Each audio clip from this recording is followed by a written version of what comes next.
నీట్లో అవినీతికి కేంద్రం బాధ్యత వహించి వెంటనే పరీక్ష రద్దు చేయాలని డిమాండ్ చేశారు ఎమ్మెల్సీ బల్మూరి వెంకట్. రాష్ట్ర మంత్రులు కిషన్ రెడ్డి, బండి సంజయ్ కేంద్రంపై ఒత్తిడి తేవాలని సూచించారు.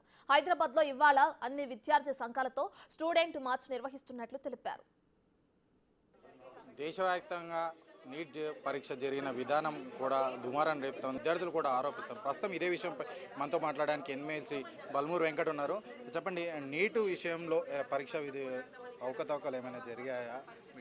చాలా స్పష్టంగా రాష్ట్రాల్లో పేపర్ లీకేజ్ అయింది. నెగిటివ్ మార్కింగ్ ఉన్నప్పుడు ఫుల్ మార్క్స్ రానివ్వండి, అనేక విషయాలు బయటకు వచ్చినాయి. దానికోసమే గ్రేస్ మార్క్స్ ఇవ్వడం కానీ, టైం లేట్ అయినప్పుడు దానికి సంబంధించి ఎగ్జామ్స్ కొంతమంది వ్యక్తులకి రీకండక్ట్ చేస్తామని చెప్పి నేరుగా స్వయంగా వాళ్ళే ఒప్పుకున్నారు. అంటే చాలా స్పష్టంగా అవకతవకలు జరిగినాయని చెప్పి కనబడ్డది. అంటే ఎగ్జామ్ శాంటిటీయే దెబ్బతిన్నది. ఎగ్జామ్ శాంటిటీ దెబ్బతిన్నప్పుడు 1-2 మార్కులతోటి సీట్ రాలేని పరిస్థితి కూడా ఉంటుంది. సో ట్రాన్స్పరెన్సీగా ఎగ్జామ్ కండక్ట్ చేయలేదు కాబట్టి తప్పనిసరిగా ఈ ఎగ్జామ్ని క్యాన్సిల్ చేసి రీకండక్ట్ చేయాలని ఒక డిమాండ్ తోటి మేమున్నాము.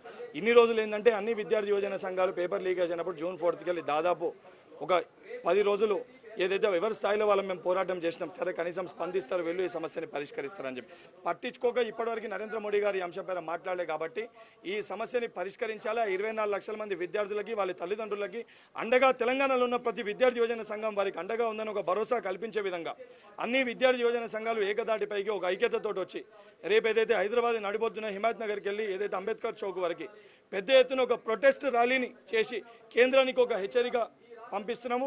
ఈ యొక్క కార్యక్రమానికి రాష్ట్రంలో అధికారంలో ఉన్న కాంగ్రెస్ పార్టీ, గౌరవ ముఖ్యమంత్రి గారు కూడా సంపూర్ణ మద్దతు, వారి యొక్క మద్దతు కూడా ఉంది. ఏదైతే మాకు మిత్రపక్షంలో ఉన్న సిపిఐ, సిపిఎం, ఏదైతే తెలంగాణ జనసమితి కానీ ఆ పార్టీల సపోర్ట్ కూడా ఉంది. అందరం కలిసి ఏదైతే విద్యార్థి యోజన సంఘాల తరఫున ఈ సమస్య పరిష్కారం అయ్యే వరకు రేపు కార్యక్రమంతో పాటు రేపు కార్యక్రమం తర్వాత కూడా ఈ సమస్యని పరిష్కరించకపోతే కేంద్ర మంత్రులుగా ప్రాతినిధ్యం వహిస్తున్న కిషన్ రెడ్డి, బండి సంజయ్ గారిని తెలంగాణ రాష్ట్రంలో పెద్ద ఎత్తున వారిని ముట్టడిస్తాము. ఈ సమస్య పరిష్కారం అయ్యే వరకు కూడా వారు తెలంగాణ రాష్ట్రంలో తిరగనివ్వమని హెచ్చరిస్తూ అప్పటికి కూడా ఈ యొక్క బీజేపీ పార్టీ స్పందించకపోతే పెద్ద ఎత్తున ఏదైతే చెలో ఢిల్లీ కార్యక్రమాన్ని చేసి పెద్ద ఎత్తున తెలంగాణ రాష్ట్రంకి వెళ్ళి ఢిల్లీ ఇక్కడ ఉన్న ప్రతి ఒక్క విద్యార్థి, బాధింపబడ్డ విద్యార్థులు, అదేవిధంగా అన్ని విద్యార్థి యోజన సంఘ జిల్లా రాష్ట్ర కార్యవర్గ సభ్యులము ఢిల్లీ పోయి సమస్య పరిష్కారం అయ్యే వరకు కూడా మా పోరాటం కొనసాగిస్తామని చెప్పి తెలియజేస్తున్నాం. పేపర్ లీక్ జరిగిన అంటే గతంలో తెలంగాణ రాష్ట్రంలో కానీ అదేవిధంగా ఇప్పుడు సెంట్రల్లో అంటే కేంద్ర ప్రభుత్వం నిర్వహించే ఎగ్జామ్లో చాలా వరకు పేపర్ లీక్ జరిగాయి. పేపర్ లీక్ జరగడం వల్ల విద్యార్థులకు విద్యా వ్యవస్థ మీద కానీ ఏదైతే పరీక్ష నిర్వహించే వ్యవస్థ మీద కూడా నమ్మకం కోల్పోతుంది అనుకోవచ్చు.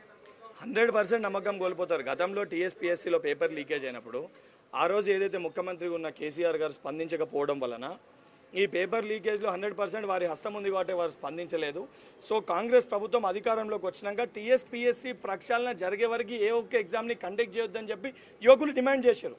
ఆ డిమాండ్ని ఏదైతే సంబంధించి మా మేనిఫెస్టోలో కూడా ఉంది కాబట్టి మా గౌరవ ముఖ్యమంత్రి గారు ఇమీడియట్గా దానిపైన దృష్టి పెట్టి టీఎస్పీఎస్సీ ప్రక్షాళన చేసి మళ్ళీ ఎగ్జామ్ షెడ్యూల్ని డిక్లేర్ చేయడం జరిగింది. సేమ్ అదే పరిస్థితి ఒక రాష్ట్ర పరిధిలో ఏదైతే 5 లక్షలు 6 లక్షల మంది రాసిన ఎగ్జామ్లో లీకేజ్ అయినప్పుడు, ఎవిడెన్స్ బయటపడ్డప్పుడు ఎగ్జామ్ క్యాన్సిల్ చేయగలిగినప్పుడు ఏదైతే కేంద్ర స్థాయిలో 24 లక్షల మంది రాసిన ఎగ్జామ్ని క్యాన్సిల్ చేసి రీకండక్ట్ చేయడంలో ఎందుకు బీజేపీ పార్టీ ఇంత సంకోచిస్తుంది, ఇంత ఆలోచిస్తుంది అనే దాంట్లోనే అనేక అనుమానాలకి దారితీస్తుంది. కాబట్టి దీనిపైన ఈ యొక్క కార్యక్రమాన్ని ఇంకా తీవ్రంగా చేయాలి, సమస్యని పరిష్కరించాలని చెప్పి అందరం కూడా ఐక్యంగా ఏకదాటిపైకి రావడం జరిగింది.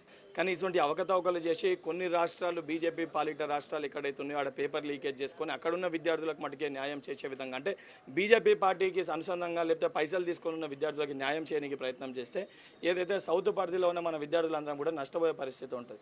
సో వాళ్ళు నిర్వహించలేకపోతారు కాబట్టి, వాళ్ళకి నిర్వహించడానికి శాత అయితే లేదు కాబట్టి ఏదైతే రాష్ట్ర పరిధిలో నిర్వహించుకోనికి మన ఎగ్జామ్ని మనకే అప్పగిస్తే ఏదైతే 100% ట్రాన్స్పరెన్సీ తోటి మనం నిర్వహించుకొని ఏ ఒక్క విద్యార్థికి అన్యాయం జరగకుండా చూసుకోగలుగుతాం కాబట్టి ఇవ్వాలని చెప్పి డిమాండ్ చేస్తున్నాం.